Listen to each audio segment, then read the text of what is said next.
Hey, what is up guys? It's your boy Speed here, and today I got a crazy hero build, hero combo, whatever you want to call it for you guys. And honestly, I just made a Spectre video, so I was a little bit hesitant to make this video because it is another Spectre video, but it's not a safe lane Spectre video, it's a mid lane Spectre video. The build is crazy. It's Magic Wand Urn, no bottle, which I actually do think bottle is good, I'll be real, but he doesn't go bottle, he wants to earn as fast as possible. Then boots Vessel, it changes from game to game, he does some different builds.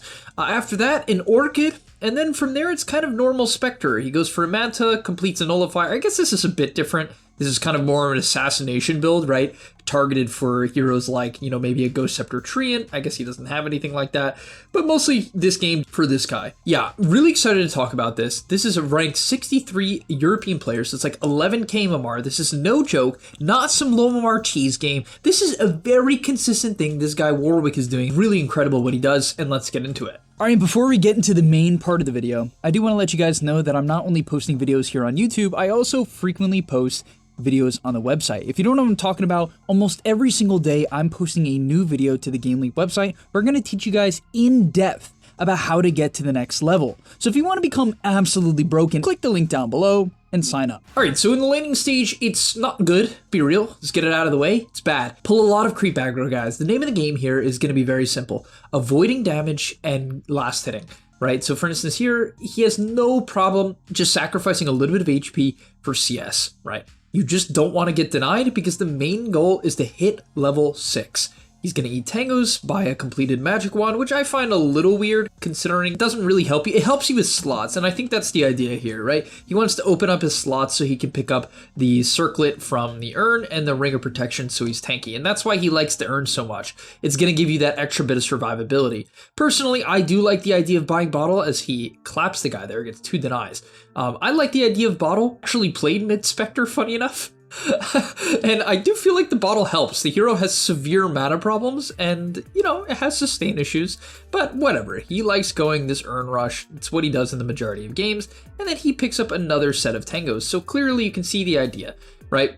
Kind of play safe lane Spectre. It really is just, well, yeah, safe lane Spectre. The urn is very necessary on this hero because eventually when you start ganking, it allows you to finish off targets. It also allows you to heal yourself up after fights because you have no innate sustain. And yeah, again, in the laning stage, this is the big thing, all right? I'm going to move past it after this because honestly, it's just kind of a rinse repeat of this idea. Dagger for range creeps, and then when the creep wave meets, if the enemy mid is bad, they will let you pull aggro for free. And that is exactly what happens here. The enemy mid is not, I guess, as good as he should be. Kind of misses a stun and isn't really pressuring the Spectre with nearly enough autos, in my opinion. And as a result, the Spectre gets to pull aggro once, and then again, and when the wave is separated, when it's about this distance, if you hit the wave, instead of running back to your wave, it will follow you. And that's what he does here. Then he pulls aggro again, because he's afraid the Lina is going to connect the waves, which is something Lina can do. And that's what happens there with that creep. But yeah, he's able to get 2 CS, gonna be pretty happy about that. Just kidding, he misses both of them. But yeah, he's working towards his level 6. And by the way, in terms of items, a couple other things to talk about. He buys his own sentry and wards, and then also he buys raindrops basically every single game. This makes sense because you have severe mana problems and you need the sustain, and so raindrops are absolutely required. And honestly, this is kind of the craziest part of this video so far, but look at this. He's about to hit level 6, and then immediately the pressure onto Lina. The Lina's like half HP, gets a shield rune, so he knows he's kind of Chad mode. And then haunts in, right? Obviously that shoots a dagger. Unfortunately, he didn't immediately have another dagger, but what he does is as the Lina tries to stun him, this is insane. As the Lina tries to stun him, he realities back, which shoots another dagger. And unfortunately, he just doesn't have enough mana, which is kind of why I feel like you should have a bottle. Yeah, you just have so much mana problems without bottles. So I wouldn't say it loses him a kill here because, you know, maybe he wouldn't have his other items.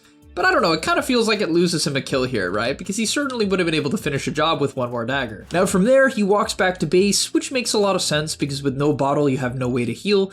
And basically what he does is he wants to get out of the base with the haunt. And look, he finds the Lina, the reality in, shoots a dagger. So every time you click reality, it shoots a dagger. Then he shoots, obviously, his normal dagger.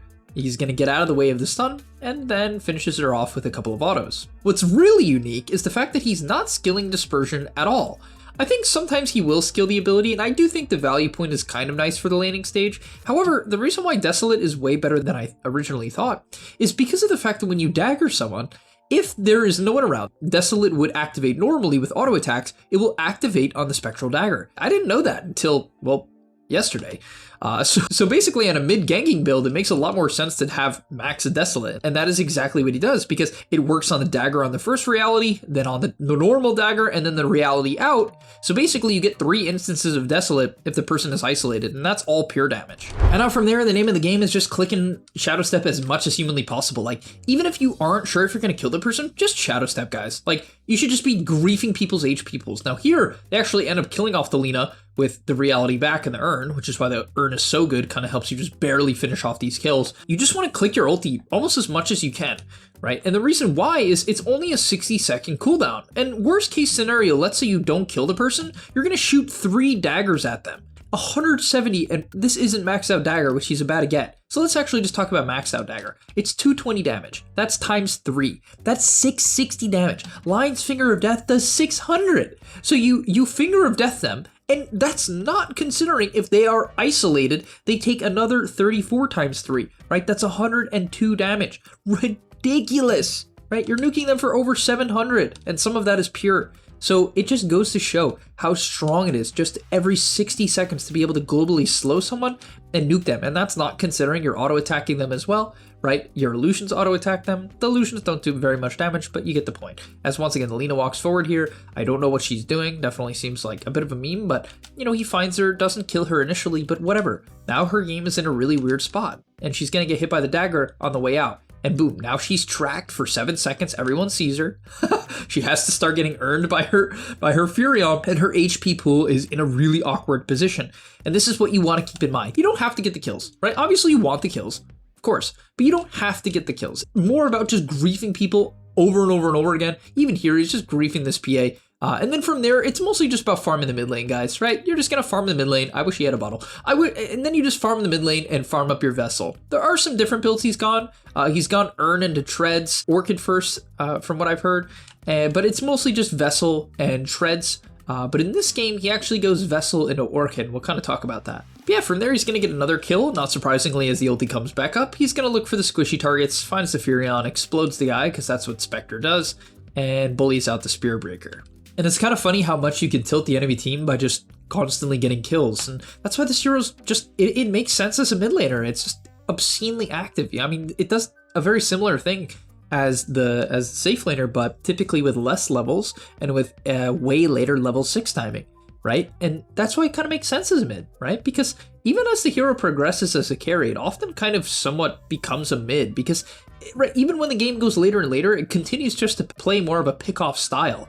And so, yeah, the hero fills the role as a mid. The only thing it doesn't do well is shove wave, right? Which is a problem usually because in order to typically gank guys as the mid laner, you need to shove the wave and then go gank. So it's less obvious and you don't miss the gold. But that's not a problem with Spectre, because it doesn't matter if they see you, you're just global. And on top of that, you're not going to miss the farm, because when the gank is ending, you reality back to the mid lane. And something I once again want to repeat, because it's very important on this hero, as we'll see the execution here. Ulti in on the Lina, dagger, of course, Vessel. Then you want to reality out. I mean, with Arcane Rune, it's insane how much you can do this.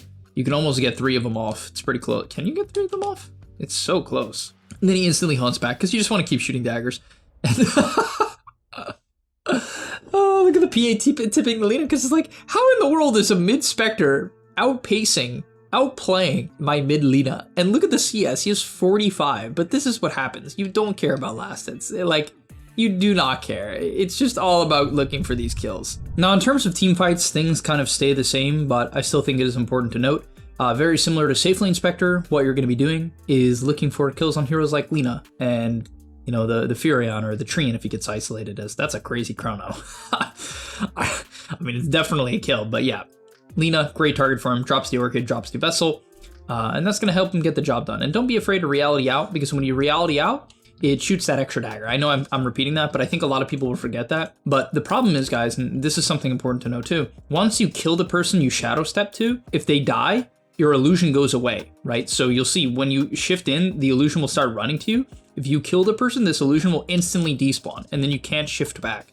And this will often leave you out of position. So even if you would kill the person with autos, most of the time would suggest shifting away or realitying out anyways, right? To prevent yourself from getting stuck out of position. Now, unfortunately, when you get into the late game, the only item that truly counters you is Ogre Seal Totem. Because if you can get to this item build that he has here, which is like Manta, Nullifier, Orchid, you can solo kill almost anyone because the Mantas get the Desolate, right? So they just shred. This has always been the case on Spectre. But yeah, he goes in on the Lina, pops the Manta, pops the Orchid, pops the Nullifier. Usually she'd be dead here, but unfortunately, she can fly over things with this Flame Cloak, which she honestly could have just done anyway. She could have just... I guess Spectre could chase over the Ancient. That's funny. So she kind of had to use this. But yeah, this item is very hard to counter to Nullifier. A bit unfortunate. Something you actually have to be aware of. Because maybe, I don't know, maybe he would target the Treant instead.